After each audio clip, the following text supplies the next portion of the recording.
Friends, you may see nothing, but you can bank on the fact and the promise of the resurrection that because Jesus is alive, when you see nothing, it means that Jesus is up to something.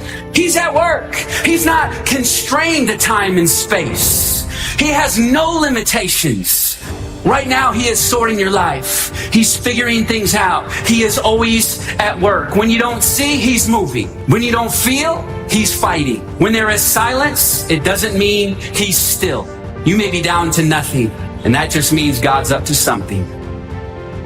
You gotta understand, God wastes nothing. Be careful, because the enemy loves to tempt us, and loves to make us think that we have wasted seasons of our lives. But because of God's sovereignty, and because of God's providence, and because God knows both beginning and God knows end, we can trust that God wastes nothing, because you never know where God wants to take you. God is using it all.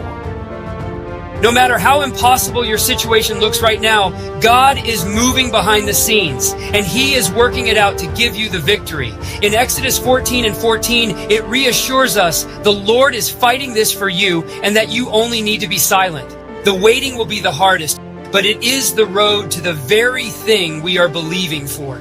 And we don't like to wait. I get that. Because when we can't see anything happen outside us, and we have to begin using our faith to believe what we cannot see, our hope begins to dim. That is when we must be on our guard. We must trust God's promises that He is working for us, more than the devil's tricks that tell us He isn't. Just as soon as you put your faith on why it isn't happening is right when the arrows of doubt begin to hit you. Because you begin to think, okay, well, maybe tomorrow will be the day. But then after so many of those, maybe tomorrow is the day thoughts, if you don't take those captive and cast them down, the enemy begins to have a playground with your mind. If you give him audience, then the enemy will take over and convince you that the day will never come. This is the danger of deciding we believe more in what we see, hear, and feel than by walking by our faith. Faith that promises God is working this out for my good and to give me the victory. Over and over again in the Bible, we're told to wait upon the Lord. When you don't understand, don't be unwilling to wait. I was speaking about preachers. Another preacher said to me, who was in a hard spot, he said, I know that God put me here. I just wonder if He remembers where He put me. God knows where you are. The very hairs of your head are numbered. God has His schedule. When you don't understand, don't demand to understand.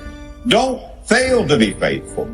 Don't bow to bitterness. Friend, don't be unwilling to wait. God is never late, but He's never ahead of time. It's like the sun coming up. One thing about the sun coming up is you can't hurry it and you can't stop it. And that's the way God is. God is always on time. God is not going to waste time with your life, no matter how dark it looks, no matter what you hear coming against you. God is with you, guiding through it all. With His right hand, He has you. If you are going through what seems impossible right now, impossibility is an illusion. God does the impossible, and He does it for you. Nothing is wasted when it comes to God. Not one thing you have gone through is not being used right now to prepare you for what you asked Him for. But you must trust the process. You must hold on a little bit longer and stand on the promise of God that though it may tarry, wait for it surely will come to pass, and it will not be late. Just do not give up. I believe God is working on what you're worried about. We don't understand a lot of times what's happening as we're walking. While they were walking, God was working. Your angel is already on the way.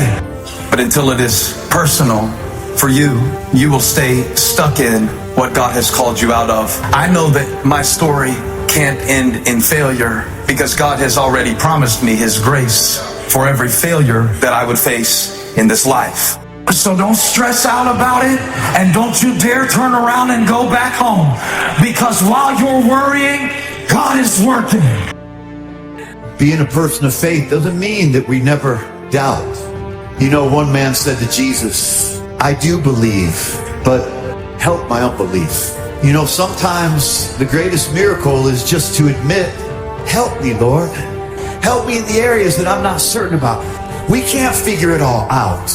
We have to understand God's bigger than our little view. He's bigger than our little perspective. He sees the whole picture. He sees the end from the beginning. He's the author and the finisher. He's the first and the last. He's above and not beneath. He's been around. He existed before anything existed.